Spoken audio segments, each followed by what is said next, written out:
നമ്മുടെ ഇന്ത്യയിൽ ലോകത്തിൽ തന്നെ എന്താണ് ബൂമായിക്കൊണ്ടിരിക്കുന്ന ഒരു മേഖലയാണ് എന്ത്, ഏവിയേഷൻ ഇൻഡസ്ട്രി. ഇൻഡസ്ട്രി. ആ അപ്പം ലക്ഷക്കണക്കിന് ആൾക്കാർ ഇന്ത്യയിൽ, കേരളം ഉൾപ്പെടെയുള്ള സ്ഥലത്തു നിന്നാണ് ഫ്ലൈ ചെയ്തുകൊണ്ടിരിക്കുന്നത്. അപ്പോൾ ഇനി അവരുടെ കാര്യങ്ങൾ, അതായത് ഈ പാസഞ്ചേഴ്സിൻ്റെ കാര്യങ്ങളൊക്കെ ഹാൻഡിൽ ചെയ്യണമെങ്കിൽ ആര് വേണം? എയർപോർട്ടുകളാണ് നമ്മൾ ഒരു വിശ്രമ കേന്ദ്രമായിട്ട് ഉപയോഗിക്കുന്നത്. ഫ്ലൈറ്റിൽ കയറുന്നതിന് മുമ്പ് ബസ് സ്റ്റാൻഡ് ഉപയോഗിക്കുന്ന പോലെ, ബസ്സിൽ കയറുന്നതിന് മുമ്പ് ബസ് സ്റ്റാൻഡാണ് നമ്മൾ വിശ്രമ കേന്ദ്രമായിട്ട് ഉപയോഗിക്കുക. ഇതുപോലെ തന്നെ ഫ്ലൈറ്റിൽ കയറുന്നതിന് മുമ്പ് എയർപോർട്ടാണ് വിശ്രമ കേന്ദ്രമായിട്ട് ഉപയോഗിക്കുന്നത്. അപ്പം എയർപോർട്ടിൽ കയറി കഴിഞ്ഞാൽ അവിടെ നമുക്ക് ഹോസ്പിറ്റാലിറ്റി വേണം, ശരിയല്ലേ? ടിക്കറ്റ് എടുക്കണം. അപ്പോൾ ടിക്കറ്റിംഗ് ആരാണ് കൊടുക്കുന്നത്? എയർലൈൻ ടിക്കറ്റിംഗ് ഏജൻ്റ് എന്ന് പറയും.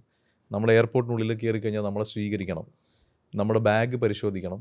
നമുക്ക് ചെക്ക് ഇൻ സ്റ്റാഫ് ആണ് ബാഗ് പരിശോധിച്ച് നമുക്ക് ബോർഡിംഗ് പാസ് തരുന്നത്. അതിനുശേഷം നമുക്ക് സെക്യൂരിറ്റി ചെക്കിങ്ങിലേക്ക് പോകുന്നു. ഈ ബാഗിൻ്റെ കാര്യങ്ങളൊക്കെ നോക്കണം. ബാഗേജ് എന്ന് പറയുന്ന ഡിപ്പാർട്ട്മെൻറ്റാണ്.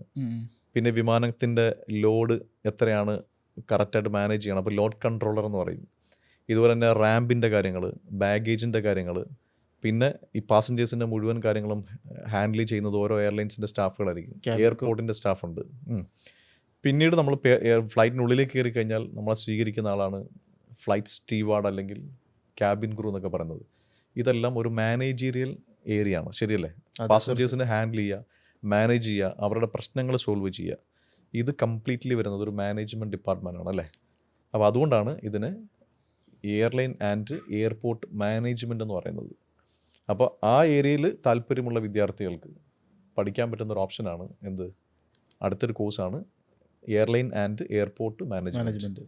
അപ്പോൾ അതിൽ ഡിഗ്രി ആയിട്ടും പഠിക്കാം, ഡിപ്ലോമ ആയിട്ടും പഠിക്കാം. ഇനി എങ്ങനെ വേണമെങ്കിലും നമുക്ക് എടുക്കാൻ പറ്റും.